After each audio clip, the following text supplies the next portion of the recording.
कितने रूहानी या आध्यात्मिक बनोगे? क्या तुम धार्मिक से ज्यादा आध्यात्मिक बनोगे? उम्र के किस पड़ाव पर आध्यात्मिकता की तरफ बढ़ोगे? कहाँ दुनियादारी से दूर भागोगे? क्या सचमुच जानते हो कि जिंदगी कैसे गुजारनी चाहिए और साथ ही आध्यात्मिक तरक्की की तैयारी भी कैसे करनी चाहिए? ये सब कुछ दिखता है विषमता चार्ट से।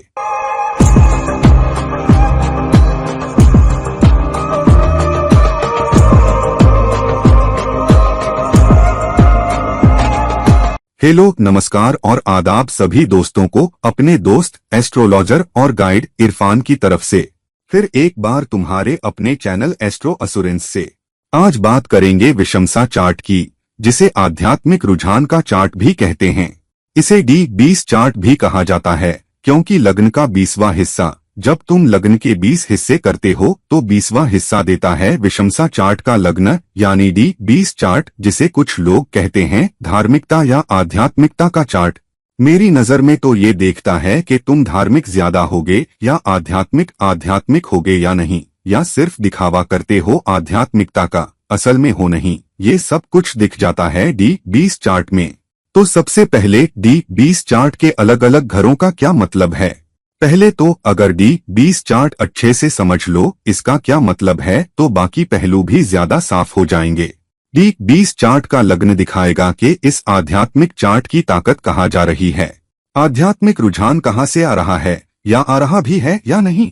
मिसाल के तौर पर अगर D20 चार्ट का लग्नेश 10वें या दूसरे घर में है, तो ऐसा भी हो सकता है कि आध्यात्मिकता या आध्यात्मिक झुकाव उम्र के आखिर में आए, शुरू में नहीं। पहले तो मुझे माफ करना, मैं बिल्कुल ठीक नहीं हूँ, तो शायद थोड़ी कम एनर्जी रहे और मैं बहुत लंबी वीडियो नहीं बनाऊंगा। अगर किसी को D20 चार्ट के बारे में कोई सवाल है तो कमेंट सेक्शन में मुझसे पूछ सकते हो और मैं जवाब दूंगा। कल या परसों कुछ दिनों में ही तुम्हारे सवालों और कमेंट्स का जवाब जरूर दूंगा। अगर इस वीडियो से कुछ कमी रह गई तो ठीक है, तो लग्नेश की स्थिति बताएगी कि आध्यात्मिकता की तरफ झुकाव है या नहीं। D20 चार्ट का लग्न, क्या तुम अपनी जिंदगी को ज्यादातर आध्यात्मिक नजरिए से देखते हो या सिर्फ दुनियावी नजरिए से? तो D20 लग्नेश की स्थिति ये भी बताएगी कि तुम्हारा रुझान कहाँ है, और अगर आध्यात्मिकता आएगी भी तो कहाँ से आएगी। मिसाल के तौर पर कुछ लोग कहते हैं कि वो किसी संस्था में काम करते हैं या किसी ऐसे मकसद के लिए जो ज्यादा आध्यात्मिक है, जैसे आश्रम में काम करना। मैं आश्रम में सेवा करता हूँ, आश्रम के रसोई घर में खाना बनाता हूँ, आश्रम के लिए गाड़ी चलाता हूँ, मैं आश्रम का अकाउंटेंट हूँ। तो ये एक तरीका है। दूसरी बात है कि कुछ लोग NGO में काम कर सकते हैं और वो किसी बड़े मकसद, आम लोगों के मकसद के लिए काम कर रहे हैं, क्योंकि उससे उन्हें आध्यात्मिक खुशी मिलती है कि वो समाज को कुछ वापस दे रहे हैं। तो लग्नेश की स्थिति तुम्हें बहुत कुछ बताएगी कि तुम किधर बढ़ रहे हो, क्या ये जल्दी आएगा या देर से, या तुम आध्यात्मिक होगे भी या नहीं। क्या तुम दिखावा कर रहे हो आध्यात्मिक बनने का और असल में हो दुनियादार। मैं ढेर सारे लोग देखता हूँ जो कहते हैं कि वो बहुत धार्मिक हैं, बहुत आध्यात्मिक हैं, मगर वो मंदिर या धार्मिक जगहों पर शायद ही कभी जाते हैं। तुम जाते नहीं तो फिर कैसे जानते हो कि तुम आध्यात्मिक हो? क्योंकि उनका किसी ऊंची हस्ती पर यकीन है, मगर बस इतना ही। उनका किसी ऊंची हस्ती पर यकीन है, मगर उसके लिए कुछ करते नहीं। वो अब भी दुनियादारी के पीछे भाग रहे हैं। वो मंदिर नहीं जाते, इबादत नहीं करते, मस्जिद नहीं जाते, चर्च नहीं जाते। वो खुद को आध्यात्मिक कहते हैं ताकि अपने दिल को खुश रख सकें। मैं बहुत आध्यात्मिक हूँ, मुझे इन धार्मिक चीजों की कोई जरूरत नहीं। और आध्यात्मिकता है क्या? आध्यात्मिकता सबसे पहले है, जहाँ भी हो उसके लिए शुक्रगुजार होना और साथ ही बेहतरी के लिए कोशिश करना, मगर जो कुछ भी है उसे कबूल करना और उसके लिए एहसानमंद रहना। कबूलियत और शुक्रगुजारी आध्यात्मिकता की दो बुनियादी स्तंभ हैं। फिर दूसरी बात है, क्या तुम हमदर्द हो? क्या तुम न्यायी हो? क्या तुम मेहरबान हो? क्या तुम कोई ऐसे शख्स हो जिसका दिल बड़ा है? क्या तुम कोई ऐसे शख्स हो जो माफी मांगने और माफ करने के लिए तैयार रहता है? क्या तुम्हारा व्यवहार नर्म है? क्या तुम हमेशा दूसरे पक्ष को भी देखते हो, चाहे तुम्हारे साथ बुरा ही क्यों न हुआ हो? तो ये जिंदगी के प्रति एक बहुत आध्यात्मिक नजरिया है, लोगों के प्रति आध्यात्मिक नजरिया। कितने लोग हैं जिनसे तुम्हारी नहीं बनती? कितने लोगों से तुम्हारी दुश्मनी है? कितने लोग हैं जिनके साथ तुम्हारा कोई न कोई झगड़ा या नकारात्मक बोझ है? ये सब कुछ दिखाएगा कि तुम आध्यात्मिक हो या नहीं। मेरी खाला से मेरी नहीं बनती, मेरे अब्बू से मेरी नहीं बनती, मेरी अम्मी से मेरी नहीं बनती, मेरे भाई बहन से मेरी नहीं बनती, मेरे जीवन साथी से मेरी नहीं बनती। ऐसे जितने रिश्ते तुम्हारे हैं, जितने लोगों से तुम्हारी नहीं बनती, तो फिर तुम आध्यात्मिकता का मतलब ही नहीं समझे। आध्यात्मिकता का मतलब है, मैं समझता हूँ कि हम सब एक ही मादे से आए हैं, एक ही शारीरिक मादा, एक ही आध्यात्मिक मादा, तो किसी न किसी तरह हम सब एक हैं। लोगों के खिलाफ नकारात्मक बोझ ढोने का क्या फायदा? और जितने ज्यादा लोगों के लिए तुम्हारे पास नकारात्मक बोझ है या तुम नकारात्मक बोझ ढो रहे हो, तुम बिल्कुल आध्यात्मिक नहीं हो सकते। साहिब बीबी, जागो, कॉफी की खुशबू लो। तो लग्न बहुत बहुत अहम है। लग्नेश की स्थिति बहुत अहम है। फिर D20 चार्ट के दूसरे घर का क्या मतलब है? ये दिखाता है क्या तुम किसी खानदान में पैदा हुए हो। दूसरा घर समाज भी है, तुम्हारा खानदान। क्या तुम्हारा खानदान आध्यात्मिक है? क्या तुम आध्यात्मिक खानदान में पैदा हुए हो? क्या तुम्हारे अकीदे आध्यात्मिक हैं या नहीं? क्या तुम ज्यादा दुनियादार हो? तो दूसरे स्वामी की स्थिति भी तुम्हें बताएगी। दूसरे स्वामी के युति, दृष्टि, योग तुम्हें बताएंगे कि तुम कैसे हो। क्या तुम पैसे के पीछे भाग रहे हो? क्या तुम हमेशा बैंक बैलेंस, नकदी, सोने, शेयरों के पीछे रहते हो? क्या तुम ऐसे ही हो? या फिर तुम ऐसे हो कि ठीक है, मुझे समाज की मदद करनी है, मुझे अपने खानदान की आध्यात्मिक विरासत को आगे बढ़ाना है, अपने खानदान की इज्जत बचानी है, अपने खानदान के अकीदे बचाने हैं। चाहे कुछ भी हो जाए, मैं दुनियादारी के लिए अपने अकीदे नहीं छोड़ूंगा। ये है दूसरा घर। तीसरा घर है वो कोशिश जो तुम सच्चा बनने, न्यायी बनने, हमदर्दी रखने, मेहरबान बनने, मदद करने के लिए कर रहे हो। तो कोशिश का तीसरा घर, तुम्हारी कोशिश किधर जा रही है? क्या ये किसी आध्यात्मिक चीज की तरफ जा रही है या ज्यादा दुनियादार चीजों की तरफ? अब तीसरा घर खुद की कोशिश, खुद की उद्यमिता का घर भी है। तो क्या तुम्हारी खुद की कोशिश या उसका कोई हिस्सा आध्यात्मिकता की किसी तरफ जा रहा है या नहीं? चौथा घर दिखाता है क्या तुम अपने अंदर ज्यादा शांत हो? क्या तुम अपने आप से खुश हो? क्या तुम्हारे अंदर सुकून और चैन है? तो चौथे स्वामी की स्थिति, चौथे घर में उसके ग्रह की स्थिति ये भी बताएगी क्या तुम अपने सुकून के साथ घर में हो। जब तुम आध्यात्मिक होते हो, क्या तुम्हारा व्यवहार ज्यादा शांत होता है? जब तुम आध्यात्मिक होते हो, जब तुम ज्यादा एहसानमंद होते हो, जब तुम ज्यादा कबूल करते हो। फिर पांचवा घर किस बारे में है? पांचवा घर है क्या तुम झुकाव दिखाने के लिए तैयार हो? क्या जिंदगी के आध्यात्मिक पहलू में कोई दिलचस्पी है? मिसाल के तौर पर, क्या तुम नियमित रूप से आध्यात्मिक सामग्री पढ़ते हो? क्या तुम नियमित रूप से आध्यात्मिक वीडियो, अद्वैत देख रहे हो? क्या तुम रूहानियत के लिए अलग अलग पवित्र किताबें देख रहे हो? क्या तुम संतों की किताबें देख रहे हो? क्या तुम रूमी की शायरी पढ़ने की कोशिश कर रहे हो? तुम जानते हो मसनवी जो रूमी ने लिखी है, और सब। मेरा नाम रूमी के नाम पर रखा गया है। मेरा प्यारा नाम या मेरा उपनाम है रूमी। मेरे अब्बू ने रखा क्योंकि मेरे अब्बू को आध्यात्मिक बच्चा चाहिए था। तो पांचवा घर है तुम्हारा झुकाव, आध्यात्मिक पहलू की तरफ तुम्हारी दिलचस्पी। क्या तुम आध्यात्मिक पहलू को भी पेश करते हो या नहीं? पांचवा घर है मंच, तुम कैसे पेश करते हो। तो अपने पेश करने के तरीके में, अपने व्यवहार में, अपनी बातचीत में, लोगों के साथ अपने लेन देन में क्या तुम आध्यात्मिक हो या दुनियादार? क्योंकि पांचवा घर है हिसाब किताब, पैसे, वित्त, सट्टेबाजी, सट्टेबाजी के जोखिम का भी घर। तो क्या तुम आध्यात्मिक बनने में जोखिम उठाते हो, चाहे आध्यात्मिक बनने का कोई मकसद ही क्यों न हो? ये सब कुछ दिखता है पांचवें घर से। छठा घर तुम्हारे विषमता चार्ट, D20 चार्ट के लिए बहुत बहुत अहम है। ये दिखाता है कहाँ सेवा कर रहे हो। क्या सेवा की तरफ तुम्हारा ध्यान है? क्या सेवा करने के लिए तैयार हो? क्या कमर झुकाने के लिए तैयार हो?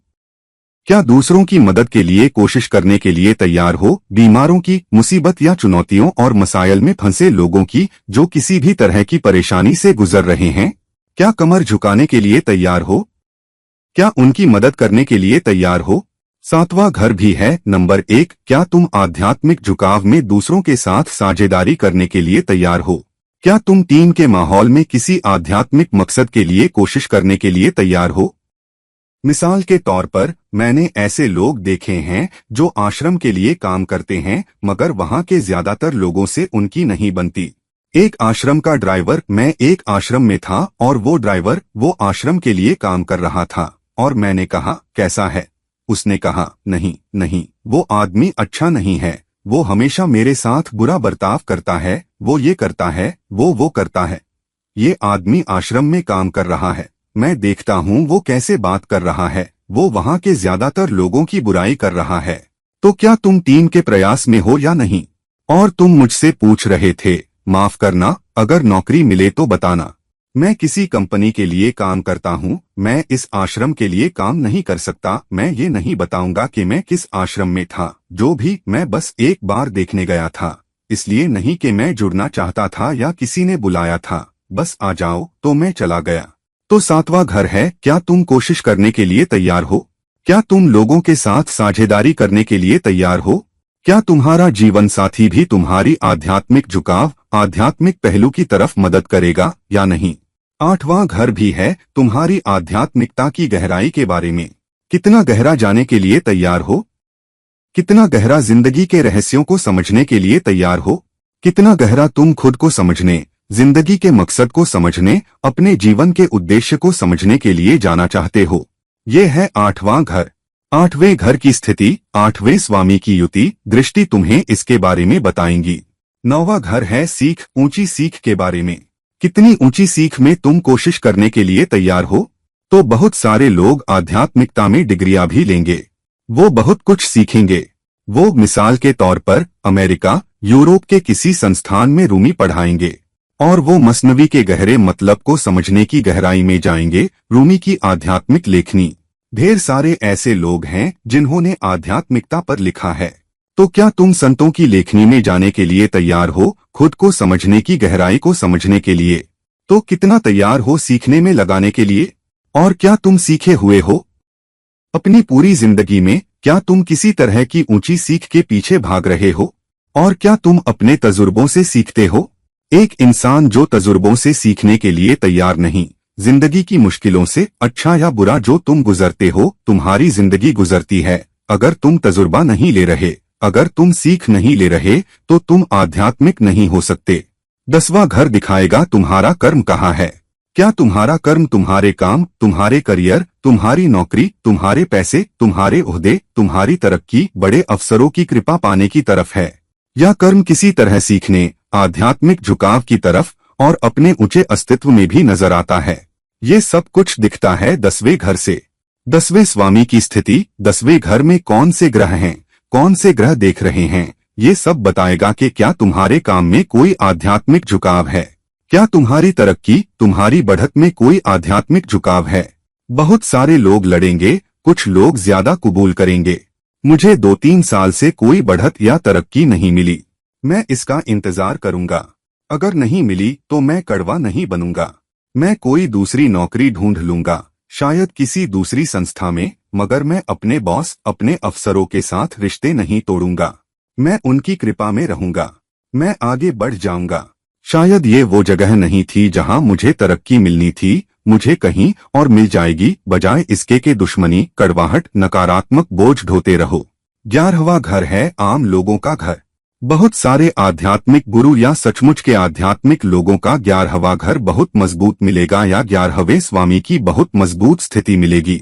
वो पाएंगे या तुम पाओगे। आमतौर पर सचमुच के आध्यात्मिक लोगों के 11वें स्वामी की उपस्थिति तीनों दुस्थानों में से किसी एक में मिलेगी, क्योंकि वो सेवा कर रहे हैं, या तो 6ठे घर की या 8वें घर की लोगों की मुसीबतों, मसाइलों, चुनौतियों की, या 12वें घर की उन लोगों के लिए जो बीमार हैं, जिनके पास पैसे नहीं हैं, जो अलग थलग हैं, समाज ने उन्हें ठुकरा दिया है, जैसे मदर टेरेसा बेघर लोगों, बेसहारा लोगों के लिए एक संस्था चला रही थीं, वो लोग जो कोढ़ी थे, जिन्हें कोई छूना भी नहीं चाहता था।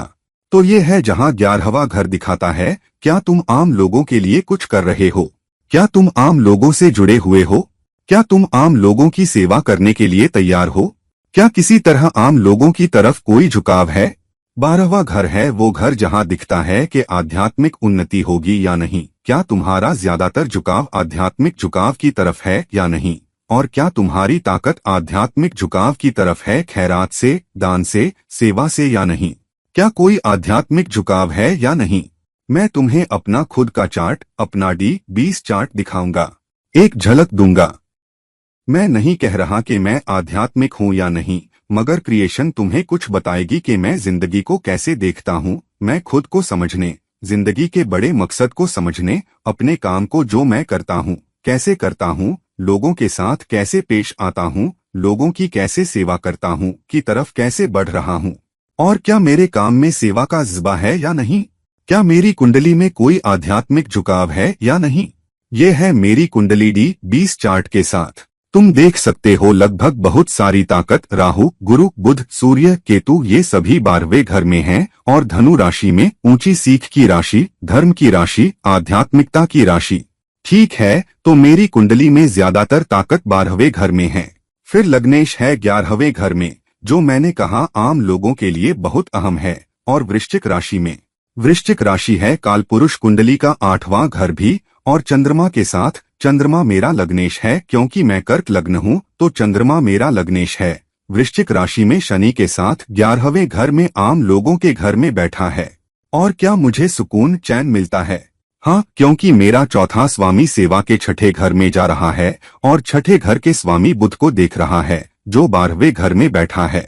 12वें घर में बुध अच्छी स्थिति नहीं है, मगर 6ठे स्वामी का 12वें घर में जाना मतलब है काम में पैसे का कोई झुकाव नहीं, मगर आध्यात्मिक झुकाव है, क्योंकि गुरु भी अपनी ही राशि में 12वें घर में है, कोशिश जा रही है।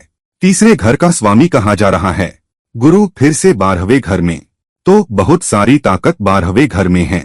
लग्नेश है 11वें घर में वृश्चिक राशि में चंद्रमा के साथ। चंद्रमा मेरा लग्नेश है मेरे लग्न राशि में। लग्न कुंडली जो 7वां स्वामी भी है, जो लोगों के साथ साझेदारी करने के लिए तैयार, टीम में काम करने के लिए तैयार, आम लोगों की मदद करने की कोशिश में लोगों की मदद करने के लिए तैयार।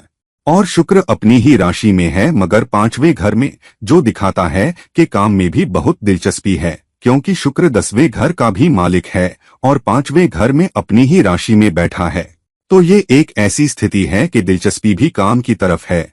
और क्योंकि ये चंद्रमा और शनि के साथ आपसी दृष्टि में है, शनि भी लग्नेश है, तो ये दिखाता है कि बहुत सारा काम जो जुड़ रहा है वो 11वें घर से जुड़ा हुआ है, क्योंकि 11वां स्वामी और 10वां स्वामी और लग्नेश 11वें घर में, और आपसी दृष्टि 7वें स्वामी और लग्न राशि के लग्नेश के साथ। तो नजरिया है आध्यात्मिक तौर पर काम करने की तरफ भी, मगर मैं कुछ पैसे भी कमाता हूँ, क्योंकि मैं लोगों से कुछ थोड़ी रकम लेता हूँ। जो कुछ भी मुझे जरूरी लगता है मैं उनसे लेता भी हूँ, तो थोड़ा सा वित्तीय पहलू भी है। तो दोस्तों, अब जब हमने देख लिया है कि विषमता चार्ट, D20 चार्ट, अलग अलग घरों के मतलब, मैंने तुम्हें अपना चार्ट भी दिखाया और अलग अलग घरों के मतलब ताकते क्या हैं। अपनी कुंडली में गहरे जाओ और देखो ग्रहों की स्थितियां कहाँ हैं। क्या तुम सचमुच आध्यात्मिक हो या तुम दिखावा करते हो क्योंकि तुम धार्मिक नहीं बनना चाहते? तो तुम्हें आध्यात्मिक बनना ही पड़ेगा, वरना फिर तुम हो क्या?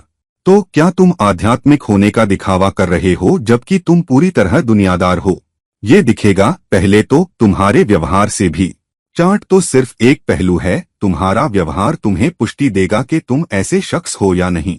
तो बिना तुम्हारे व्यवहार में पुष्टि के, तुम्हारे चरित्र में, तुम्हारी शख्सियत में तुम ये नहीं कह सकते, क्योंकि मेरा D20 चार्ट ये है या ये स्थितियां हैं, मैं आध्यात्मिक हूँ। ठीक है, क्योंकि D20 चार्ट कुंडली का 20वां हिस्सा है, तो अगर तुम 6, 7, 8 मिनट भी चूक गए तो D20 चार्ट में लग्न कुछ भी बदल सकता है। तो वैसे भी दोस्तों, अपनी कुंडली के इस खास पहलू में गहरे उतरो, खुद को बेहतर समझो, और अगर तुम कम आध्यात्मिक हो और अगर कम आध्यात्मिक झुकाव है तो कोशिश में लग जाओ, लोगों की मदद करने की कोशिश में लग जाओ, लोगों की सेवा करने की कोशिश में लग जाओ, उन लोगों के साथ साझेदारी करने की कोशिश में लग जाओ जो वो काम कर रहे हैं, किसी NGO की तरफ कमर झुकाने की कोशिश में लग जाओ। कम से कम कोई ऐसा मकसद ढूंढो जिसकी तरफ तुम काम करो, जो तुम्हें कुछ आध्यात्मिक झुकाव, कुछ आध्यात्मिक संतुष्टि, सुकून और चैन दे, और शायद आध्यात्मिक उन्नति ही दे दे। तो दोस्तों, इस वीडियो को लाइक करो, इस वीडियो को शेयर करो, और अगर मेरी निजी परामर्श की तलाश में हो तो नीचे दिए गए लिंक पर मुझ तक पहुंचो। किसी और वक्त, किसी और वीडियो में ये तुम्हारा दोस्त एस्ट्रोलॉजर और गाइड इरफान साइन ऑफ कर रहा है। चाओ।